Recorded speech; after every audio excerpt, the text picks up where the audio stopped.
బంగారం, బ్యాంకులు, ఇతర ప్రైవేటు సంస్థల్లో ఉన్న విడిపించి కొనబడును. కొమ్మూరి గోల్డ్, ఆంధ్ర మరియు తెలంగాణ.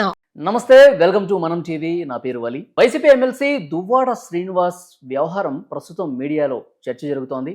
ముఖ్యంగా దువ్వాడ శ్రీనివాస్ భార్య కూడా మీడియాతో మాట్లాడుతూ పూర్తిగా మమ్మల్ని ఇబ్బంది పెడుతున్నాడు. కనీసం కుమార్తెలు ఇంటి దగ్గరికి వెళ్తే కనీసం ఒక్క మాట కూడా మాట్లాడలేదు, లోపలికి అసలు రానియకుండా చేశారు. వారు మౌన పోరాటం చేస్తూ ఉన్నారు. ఈ విషయం గతంలో కూడా చాలా వరకు పెద్దల వరకు పార్టీకి సంబంధించి వాళ్ళ దృష్టికి తీసుకెళ్ళినా, కొంత సెటరేట్ చేసినా కనిపించినా సరే ఇంకా ఆయనలో ఎలాంటి మార్పు లేదు, మమ్మల్ని చాలా బాధలు పెడుతున్నాడంటూ మాట్లాడిన పరిస్థితి మనం చూసాం. సో ఈ వ్యవహారానికి సంబంధించి స్పందించడానికి ప్రస్తుతం మనతో పాటు ఉన్నారు ఆర్జే శేఖర్ గారు. వారితో మాట్లాడదాం. శేఖర్ గారు నమస్తే అండి. నమస్తే. వైసీపీ ఎమ్మెల్సీ దువ్వాడ శ్రీనివాస్ వ్యవహారం మీడియాలో మీరు చూస్తూనే ఉంటుంటారు, ఏంటి మీ రియాక్షన్? ఇంతకుముందు మీరు అడిగిన ఒకదానికి రియాక్షన్ ఇచ్చిన దానికి ఇలా అయింది, మరి ఇప్పుడు రియాక్షన్ ఇస్తే ఈచే కూడా పోద్దాము. మీరు ప్రతిసారి నన్ను లాగి ఇలా రియాక్షన్ చెప్పమని చెప్పి సర్లేండి, అది ఎక్కడో ఆంధ్రాది కదా, ఆంధ్ర టెక్కలికి సంబంధించిన విషయం కాబట్టి పర్లేదు, మనకు కాస్త సేఫ్గా ఉండవచ్చు ఇక్కడ. బట్ నేను అనుకున్నది అయితే చెప్తాను. అంటే మన ఇండియాలో ఇంకా ఎంత పెద్దవాళ్ళైనా పిల్లలుగానే చూసుకుని ఉంటాం. ఆ మధ్యకాలంలో ఐశ్వర్యరాయ్, అభిషేక్ బచ్చన్ది ఒక ఇంటర్వ్యూ ఉండింది అనమాట. దాంట్లో ఫారినర్స్ అడుగుతారు ఈవిడ్ని, మీరు పెద్ద అయిన తర్వాత కూడా మీ పేరెంట్స్తోనే కూర్చొని భోజనం చేస్తుంటారు, ఇలాంటివన్నీ చేస్తుంటారు కదా అంటే, అదే మీరు ఓల్డర్ చిల్డ్రన్ అంటుంటారు అనమాట. ఒక రకమైన సెటైర్ అనమాట. అంటే ఎంత పెద్ద అయినా మీరు ఇంకా పిల్లల్లాగే మీ తల్లిదండ్రుల దగ్గర ఒదిగిపోతారు అని చెప్పి. అమెరికన్ కల్చర్లో ఎలా ఉంటుందంటే 15 ఏళ్ళు రాగానే వాళ్ళు బడి దోహేస్తారు, వాళ్ళు బతుకుతుంటారు. తర్వాత ఈవిడ ఇంకొక పెళ్లి చేసుకుంటుంది, ఆయన ఇంకొక పెళ్లి చేసుకుంటారు. వాళ్ళ దగ్గర ఒక కొన్ని ఇవి కూడా ఉంటాయి, your children and my children are playing with our children అని. అంటే మనిద్దరికి పిల్లలు ఉంటారు, నాకు ఇంకొకరికి పిల్లలు ఉంటారు, నీకు ఇంకొకరితో పిల్లలు ఉంటారు, అందరూ కలిసి కూడా ఆడుకునే అంతా బ్రాడ్ మైండెడ్ ఉన్న వాళ్ళు కూడా ఉన్నారనమాట. సో బేసికల్ అంటే మనం స్వేచ్ఛకి అలాగే కట్టుబాట్లకి మధ్య కొట్టుమిట్టాడుతున్న ఒక ఏమంటారు సంధికాలంలో ఉన్నాం అనిపిస్తుంది. ఒకప్పుడు చాలా స్ట్రిక్ట్గా ఉండేవి కదా, ఇలాంటివి ఏమైనా జరిగితే తిట్టేడాలు, కొట్టేడాలు, పెద్దవాళ్ళు వచ్చేయడాలు, ఇంటర్ఫియర్ అయిపోవడాలు.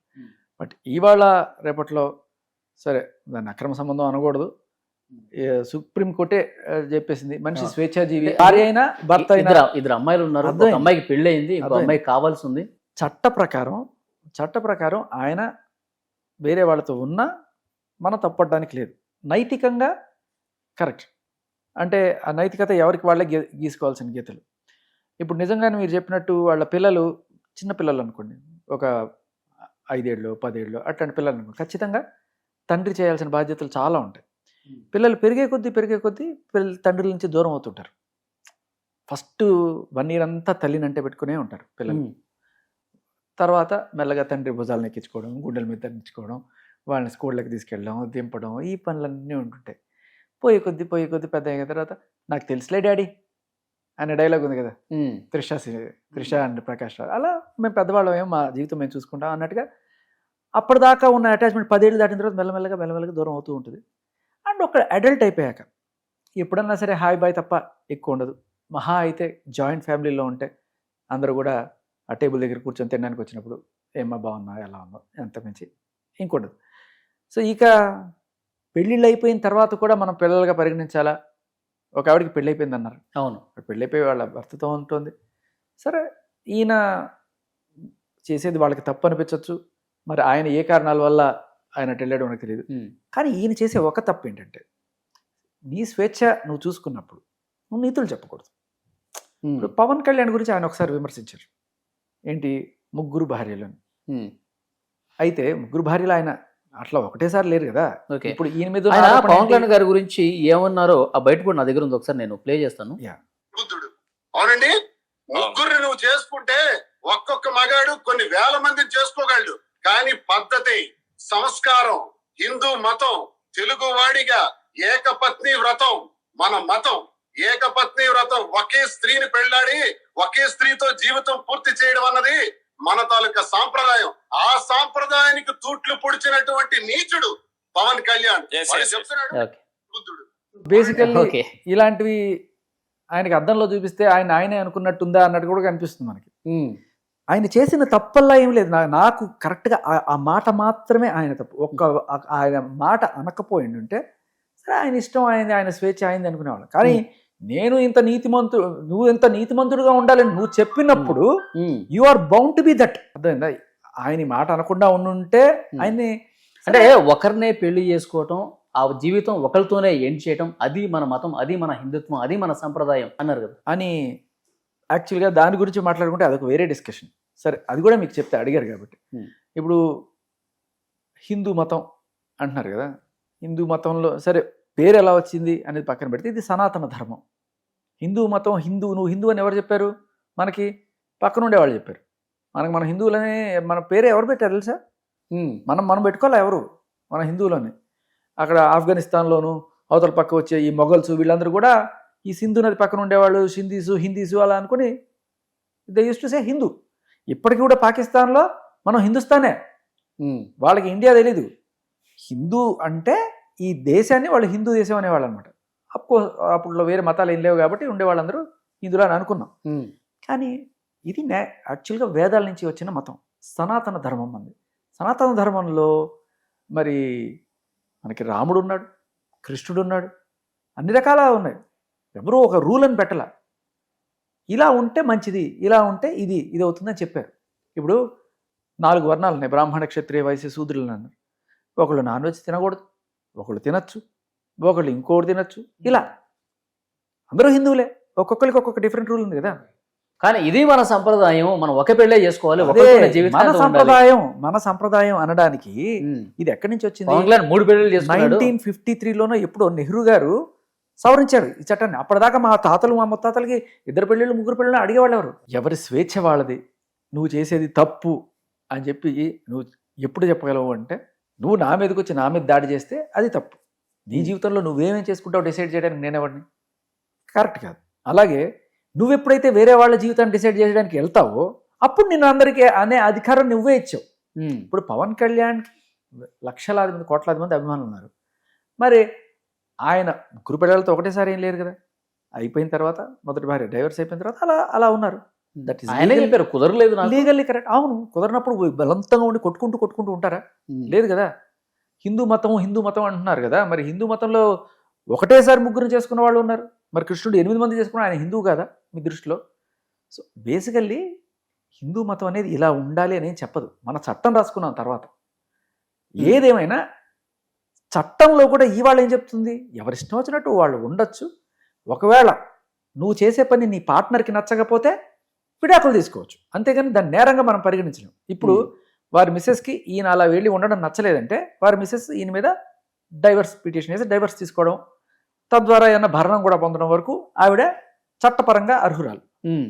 కానీ నైతిక పరంగా ఈయన ఆ మాట అనకపోయింటే, పవన్ కళ్యాణ్ ఆ మాట అనకపోయింటే ఇవాళ ఈయన మీద విమర్శన చేసే హక్కు కూడా అందరికీ వచ్చిండేది. అవును, పవన్ కళ్యాణ్ గారి విషయంలో ఇప్పటివరకు మనం చూసుకుంటే వారు మాజీ భార్యలు ఎవరైతే ఉన్నారో వాళ్ళు ఎప్పుడు కూడా పవన్ కళ్యాణ్ గురించి బ్యాడ్గా మాట్లాడటం కానీ మీడియా ముందుకు రావడం కానీ జరగల.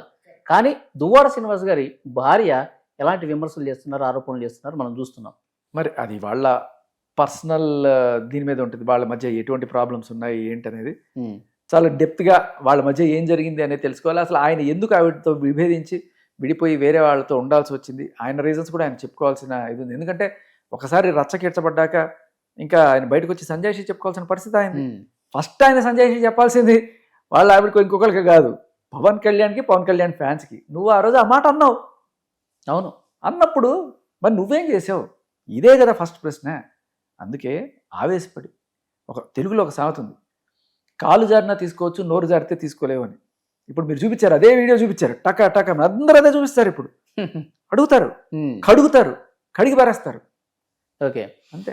అంటే ఇంకొక సామెత కూడా ఉంది, చెప్పేటందుకే శ్రీరంగ నిత్తులు దూరేవన్నీ అని ఇంకొక సామెత ఉంది.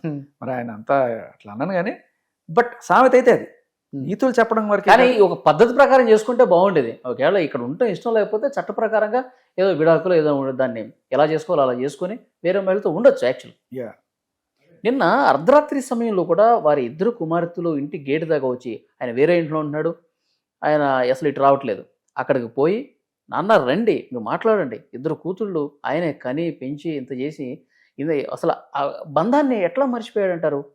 కొన్ని గంటల పాటు ఇంటి దగ్గర ఒంటరిగా వాళ్ళు కూర్చుండిపోయారు కారులో. అక్కడ కెమెరాలు కూడా ఉన్నాయా? ఆ. మీడియా వాళ్ళు ఉన్నారా? ఉన్నారు. సో దిస్ కుడ్ బి గేట్లు బంద్ చేశారు, లోపల ఉన్న అదే సిబ్బంది. అంటున్నాను. అంటే ఇప్పుడు జనరల్లీ బజార్కి ఈడ్చుకోవాలి అనుకుంటే మీడియాని కూడా పిలుస్తారు. లేదు నాన్నతో తేల్చుకుందాం అనుకుంటే డైరెక్ట్గా వాళ్ళిద్దరు వచ్చి నాన్నతో మాట్లాడుకుంటారు. ఏం జరిగింది అక్కడ? కెమెరాలు కూడా వచ్చినాయి, మీడియా వాళ్ళు వచ్చారంటే they are already inform media, please come there, some blast ఏదో జరగాలని వాళ్ళు కోరుకున్నట్టు అనిపిస్తుంది ఈ పిల్లలు ఎవరైతే ఉన్నారో. అంటే ఇంకొక ఆవిడైతే పెళ్ళై పెద్ద వెళ్ళిపోయింది, ఇంకొక ఆవిడకి పెళ్లి చేయాల్సిన బాధ్యత అయితే ఈయన మీద ఉంది. సరే బాధ్యత అంటామో లేకపోతే కాళ్ళు కడిగి కన్యాదానం చేయాల్సిన ఆ ఒక బాధ్యత అయితే ఉంది ఆయనకి. ఓకే, చదివించాడు, అంతవరకు ఆయన ఉన్నాడు కదా. నేను అనేది అదే, నువ్వు బజార్ని పెట్టుకోవాలనుకుంటే ఈ పోరాటం ఇలాంటి కాన్సెప్ట్ అంతా తీసుకొచ్చి మీడియాని తీసుకొస్తాం. లేదు మీ నాన్నతో మీరు మాట్లాడుకోవాలనుకుంటే వెళ్ళి డైరెక్ట్గా మాట్లాడతాం. అది ఎందుకు వాళ్ళు ఇద్దరు అది విస్మరించారు? ఎందుకు వాళ్ళ కుటుంబాన్ని వాళ్ళే బజార్ను పెట్టుకునేట్టు చేసుకుంటున్నారు? అంటే ఒకటే ఉండొచ్చు, మామూలుగా చెప్తే వినట్లేదు, అంటే దెబ్బకి దండానికి లొంగని దేవుడు మొట్టికాయకి లొంగుతాడని ఒక సామెత ఉంది. సో వాళ్ళ నాన్న మీద 2-3 రకాలుగా ప్రయత్నించి ఉంటారు. ఫైనల్ వస్తారు. సంవత్సర కాలం నుంచి మెసేజ్ చేస్తున్నారు, ఫోన్లు చేస్తున్నారు, అదే రెస్పాండ్ కావట్లేదంటండి. అదే అంటే ఇక నేరుగా తేల్చుకుందాం అని చెప్పి అక్కడ పోయి వాళ్ళకి గొడవలు ఏం చేయాలి, చదువుకున్న పిల్లలు కదా, మౌన పోరాటం చేశారు. పాయింట్ బేసికలీ మౌన పోరాటం చేశారు మీడియా కోసం. బేసికలీ మీడియా కెమెరాలు వచ్చాయి కాబట్టి మౌన పోరాటం జరిగింది తప్ప లేకపోతే మామూలుగా వెళ్ళి మాట్లాడచ్చు. మామూలుగా వెళ్ళి మాట్లాడని కారణంగానే అది మౌన పోరాటమో ఇంకో పోరాటమో కాదు, మీడియాకి ఇది ఎక్కాలన్న ఆరాటం. క్లియర్ కట్ అది, దాంట్లో ఏమి అంటే సంవత్సర కాలంగా ఎందుకంటే తెలియదు అంటే మనం నేను చెప్పేది అండి, అది సంవత్సరం 2 సంవత్సరాలు కాదు తెలియదు. తల్లి తండ్రి ఒక దగ్గర ఉండాలని ఆ పిల్లలు కోరుకున్నారేమో, వాళ్ళు ఎంత కాంటాక్ట్ అయినా సరే కనీసం పట్టించుకోలేదు. ఇంకొక విషయం చెప్పాలి, ఇక్కడ పెద్ద కుమార్తె పెళ్ళింది కదా, వారి భర్త తండ్రి అంటే మామగారు దువ్వాడ గారికి వియ్యంకుడు, ఆయన చనిపోయినా కానీ కనీసం పరామర్శించడానికి కూడా రాలేదంట కుటుంబాన్ని. వాళ్ళకి ఏమున్నాయో ఏం లేవో మనకు తెలియదు. ఇవన్నిటి కూడా మనం చిన్న చిన్న వాటిని కూడా భూతద్దంలో పెట్టి చూడడం మనకి, అంటే ప్రతిదీ ఆయన ఆ తప్పు చేశాడండి, ఆయన ఈ తప్పు చేశాడండి కాదు. ఆయన చేసిన అతిపెద్ద తప్పు పవన్ కళ్యాణ్ విమర్శించడం. నీ దగ్గర ఇది పెట్టుకొని నువ్వు అలాంటివి చేస్తుండకూడదు. బట్ మిగతావన్నీ కూడా ఒకవేళ కనుక ఆ పిల్లలు వాళ్ళ నాన్నతో ఎంత చేసినా మాట్లాడినా కాంటాక్ట్ కాకపోతే ఓకే, ఈ రకంగా అయినా సరే బెదిరించి తెచ్చుకుందాం అనుకునే నేపథ్యంలో మీడియాని కూడా తీసుకొచ్చారని చెప్పడం మన కరెక్ట్ ప్రొజెక్షన్ అవుతుంది. మనం మౌన పోరాటం చేశారు వాళ్ళ నాన్న కోసం అనేది కాదు, మీడియాతో వాళ్ళ నాన్నని ఒక బెదిరింపిచ్చారు. ఇది పర్ఫెక్ట్, మనం చెప్పాల్సిన నిజం ఇది. అంటే ఎక్కడా లొంగట్లేదు, కనీసం ఈ రకమైన మన పోరాటం చేసినా అవన్నీ మాటలు మీడియాని తీసుకొచ్చి నాన్నని బెదిరించారు. లిటరల్లీ నీ పరువు అదారికి ఇడుస్తాం అన్నట్టుగానే మనం చూడొచ్చు. దీని తప్ప ఇవన్నీ పాలిష్డ్ మాటలు, మౌన పోరాటం ఇవన్నీ కూడాను లేదు. ఆయన చేసిన తప్పల్లా పవన్ కళ్యాణ్ గారిని విమర్శించడం అన్నారు కదా, అంతే ఆ రకంగా విమర్శించి అంతే దానికి విరుద్ధంగా ఆయన ప్రవర్తించడం అన్నారు కదా. పవన్ కళ్యాణ్ గారిని అసలు విమర్శించలేదు, ఇక్కడ వేరే మహిళతో ఉన్నారు, కరెక్టేనా? అది ఆయన పర్సనల్ భయ్యా, ఆయన ఆవిడతో ఉన్నాడో ఇంకో ఎవరితో ఉన్నాడో మనం అడగడానికి లేదు. That's his personal. ఆవిడికి మాత్రమే అడిగే హక్కు ఉంది, నీకు నాకు లేదు. వాళ్ళు ఆవిడ అడగచ్చు, సరే కూతుర్లకు కూడా సమ్ ఎక్స్టెంట్ అడగచ్చు. అదే జరుగుతుంది. నువ్వు వాళ్ళతో ఎలా ఉంటావు వీళ్ళతో ఎలా ఉంటావు అంటే నా సంగతి నీకేం తెలుసురా, నా బెడ్రూమ్లో వచ్చి నువ్వు చూసావా, లేదు కదా అంటాడు ఆయన. ఆవిడికి మాత్రమే హక్కు ఉంది, కానీ రోడ్డును పెట్టుకోవడం వల్ల ప్రతి ఒక్కడికి అడిగే హక్కు వస్తుంది, నీకు నాకు కూడా. ఆయన చేయాల్సిందల్లా లీగల్ గా ఆ ప్రొసీజర్ ఫాలో కావాలి ఆయన, అంతే. వాళ్ళు సెటిల్ చేసుకుంటారు, అది లీగల్ గానో లేకపోతే వాళ్ళ కుటుంబాలు కూర్చొని చేస్తారు. కానీ నేను అనేది ఇంకొక చిన్న మాట కూడా, ఇది వీళ్ళిద్దరూ పెద్దవాళ్లే కాబట్టి నేను నాన్న మీద బెంగపడ్డాను, నాన్న నాకు లేరు, ఇవి జనరల్గా ఉండవు. ఇప్పుడు మీరు మీ నాన్న మీద బెంగపడి ఎన్నాళ్ళైంది? ఎప్పుడైనా నాన్న నిన్ను చూడాలి నీకు ముద్దులు ఇవ్వాలని ఎప్పుడైనా అట్లా సంగనకేది ఏం లేదు, జనరల్ గా ఉండదు. పెద్దవాళ్ళం అయితే ఒక ఏజ్ వరకు బెంగపడ్డం, నాన్న చూడాలని కూడా ఉంటుంది. తర్వాత ఒక బాధ్యతలు నిర్వర్తించాలని కోరుకుంటారు. అమ్మాయి ఎస్పెషల్లీ మీరు పెళ్లి మాటలో ఖచ్చితంగా ఆయన బాధ్యత. తల్లి బాధను ఆవేదన చూడలేక వారు ఏదైనా పోరాటం చేసి ఉండదు.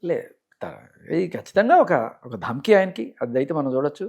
అండ్ ఆయన వాళ్ళు డీల్ చేసుకోవాలి. అది కాకపోతే అందరూ కూడా గుర్తుపెట్టుకోవాల్సింది ఏంటంటే ఈ మధ్యకాలంలో ఫ్యాషన్ అయిపోయింది ఏది పవన్ కళ్యాణ్ విమర్శించడం. ఆయన జీవితంలో ఆయన పర్సనల్, అది ప్యూర్లీ పర్సనల్. అదే చెప్తున్నా, ఆయన అడగాలంటే ఎవరు అడగాలి? ఆయన భార్య అడగాలి, అంతే కదా. లేకపోతే ఆయన మాజీ భార్య అడగాలి.